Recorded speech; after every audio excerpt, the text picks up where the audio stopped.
नमस्कार, मैं प्रांशी राठौर और आप देख रहे हैं नेक्स्ट 9 न्यूज। एक बार फिर से स्वागत है हमारे स्पेशल प्रोग्राम आमने सामने में, जिसमें हम चर्चा करेंगे मध्य प्रदेश की सियासत के बारे में। साल 2023 की शुरुआत हो चुकी है, जैसा कि आप जानते ही हैं, और साल 2023 का बेसब्री से इंतजार करती हुई नजर आ रही थी सभी पार्टियां, क्योंकि अब इस साल 9 राज्यों में विधानसभा चुनाव होने वाले हैं। ऐसे में देखा जाए तो मध्य प्रदेश में भी सियासत गर्म हो चुकी है। मध्य प्रदेश में जहां इस वक्त मुख्यमंत्री के पद को संभाल रहे हैं बीजेपी के वरिष्ठ नेता शिवराज सिंह चौहान, बीजेपी की सरकार इस वक्त सत्ता में बनी हुई है। ऐसे में देखा जाए तो यहां पर कांग्रेस की तरफ से यही दावा किया जा रहा है कि आगामी विधानसभा चुनाव में कांग्रेस ही जीत हासिल करेगी। कांग्रेस के पूर्व अध्यक्ष राहुल गांधी प्रेस कॉन्फ्रेंस के दौरान भारत जोड़ो यात्रा के दौरान लगातार दावे करते हुए नजर आ रहे हैं। वह साफ तौर पर कह रहे हैं कि इस बार कांग्रेस ही मध्य प्रदेश में जीत हासिल करेगी और दूसरी ही तरफ राजस्थान में ही कांग्रेस की सरकार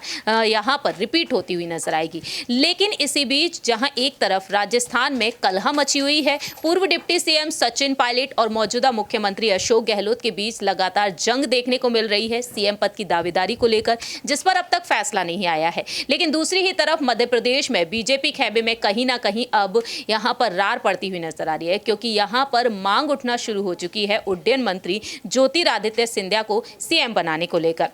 सिंधिया, जिन्होंने कांग्रेस का दामन छोड़ दिया साल 2020 में और 22 विधायकों के साथ वह बीजेपी में शामिल हो गए। ऐसे में देखा जाए तो अब उन 22 विधायकों में से कुछ ऐसे विधायक हैं जिनका मंत्री पद खतरे में पड़ा हुआ है, क्योंकि शिवराज सिंह चौहान के कैबिनेट में 12 समर्थक यहां पर मुख्यमंत्री के हैं और 4 समर्थक यहां पर सिंधिया के हैं, जिनका मुख्यमंत्री माफ कीजिएगा जिनका यहां पर जो मंत्री पद है वो काफी ज्यादा खतरे में पड़ता हुआ नजर आ रहा है, क्योंकि देखा जाए तो बीजेपी की तरफ से यहां पर अब उम्र के आधार पर फैसले लिए जा सकते हैं। फिलहाल देखा जाए तो हाल ही में एक ताजा अपडेट सामने आया है, उसके बारे में आपको बताना चाहेंगे और साथ ही साथ न्यूज रूम में बैठे हुए तमाम सहयोगियों से जानेंगे कि आखिरकार उनकी क्या कुछ राय प्रतिक्रिया है।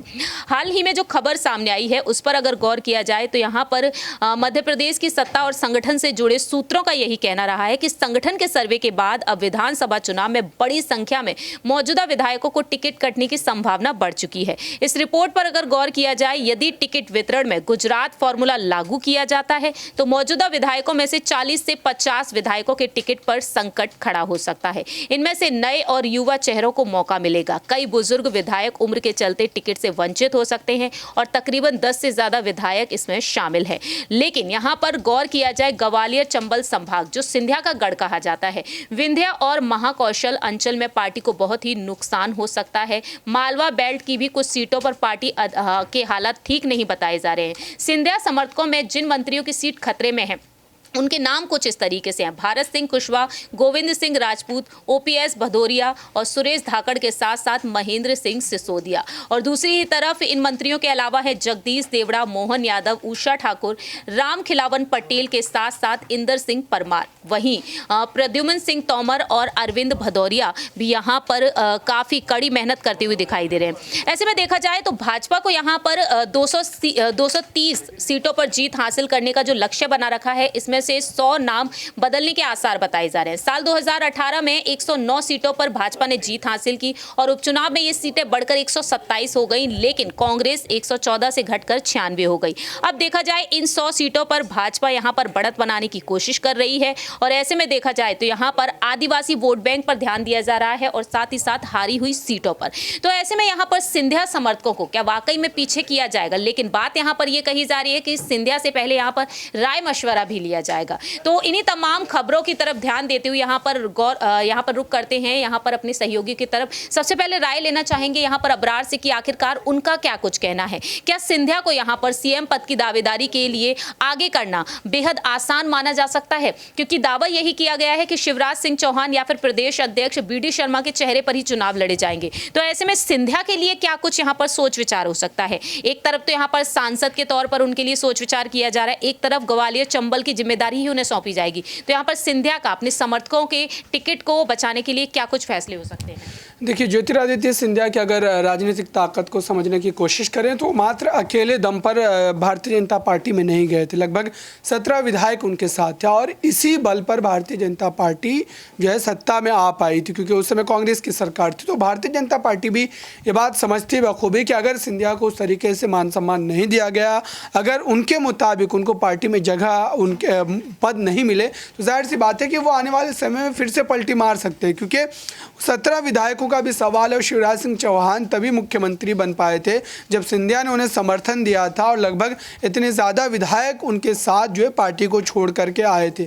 अब ऐसे में जब आने वाले विधानसभा चुनाव को लेकर के अगर बात की जाए तो बीजेपी कहीं ना कहीं उनको उसी तरीके से पार्टी में बनाए रखने के लिए तमाम जो है काम करती नजर आएगी, क्योंकि इस समय कांग्रेस पार्टी भी मध्य प्रदेश की सियासत में काफ़ी ज़्यादा मजबूत है और कमलनाथ कहीं ना कहीं इस समय अगर बात की जाए तो ज़मीनी हकीकत जो है वो समझ रहे हैं कि अगर बीजेपी के खिलाफ जो है कई अहम मुद्दों पर राजनीति की जाए आने वाले विधानसभा चुनाव तक लगातार, तो बीजेपी को सत्ता से बेदखल किया जा सकता है। और ऐसे में अगर सीएम पद को लेकर के अगर बात करें तो हो सकता है कि बीजेपी इस तरीके से युवा चेहरे के साथ जा भी सकती है, क्योंकि ज्योतिरादित्य सिंधिया के चेहरे पर ही कांग्रेस पार्टी जो है सत्ता में आई थी पिछली बार, लेकिन उनको सीएम पद नहीं मिलने की वजह से ही उन्होंने पार्टी के खिलाफ बगावत कर दी और बीजेपी ये गलती दोहराना नहीं चाहेगी। बहुत बहुत शुक्रिया।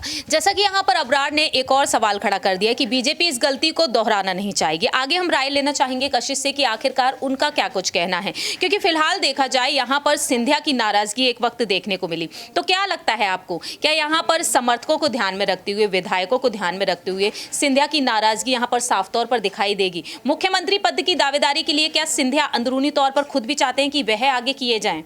देखिए, ये बात तो है क्योंकि हम लगातार देख रहे हैं यहाँ पर सिंधिया को कि वो चाहते हैं, वो कह नहीं रहे हैं। सेम यहाँ पर सचिन पायलट का जो केस हम देख ही रहे, मामला कि कब से चल रहा है कि वो सीएम बनना चाहते हैं, लेकिन खुद से नहीं कह रहे, समर्थक कह रहे। वही सारी चीज़ें यहाँ पर सिंधिया के साथ है, क्योंकि यहाँ पर उनको ये लगता है कि जब मेरे चेहरे पर चुनाव लड़ा था कांग्रेस पार्टी ने और जीत हासिल की थी, तो बीजेपी को भी ऐसा ही कुछ करना चाहिए। और उम्मीदों के साथ उन्होंने बीजेपी को ज्वाइन किया। अभी उनके पास उड्डयन मंत्री का यहाँ पर पद है और वो काफ़ी बड़ा पद है, ऐसी बात नहीं है। लेकिन देखिए, एक मुख्यमंत्री जब कोई बनता है ना, तो उसके बाद यहाँ पर एक अलग ही पहचान होती है कि वो इस राज्य का मंत्री है।